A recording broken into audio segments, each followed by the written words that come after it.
the campaign did a lot of focus group work and a lot of really drill down into what were the messages that worked. Who do people want to hear from, not hear from? And the two groups they wanted to hear from were the women themselves and their voice and their stories, and then the medical voice, the doctors.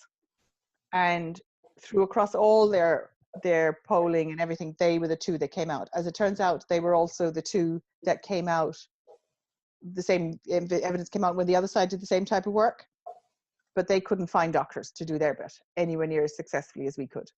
So that made a big difference. People really didn't want to talk about abortion.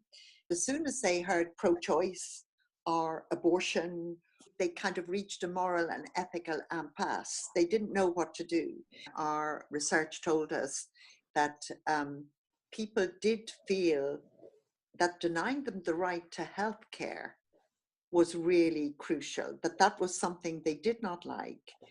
And that they were moved by the stories, which was a very important part of the campaign, the testimonials.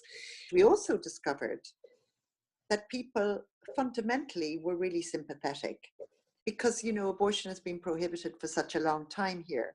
But once you gave them an opportunity to think about their own families, to think about the numbers of women, huge numbers of women traveling to the UK for abortions, and to talk in terms of, is this really caring for people? This isn't minding women. We need to look after people who are in those situations.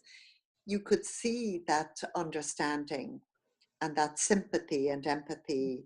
And we had had so many instances in our history in Ireland of the church and the state not just not caring about women and babies outside marriage, but being quite cruel and at best indifferent to their needs. What I'm saying is that very small shifts in language really help people to hear you differently, to hear you afresh, and to be prepared to listen to you.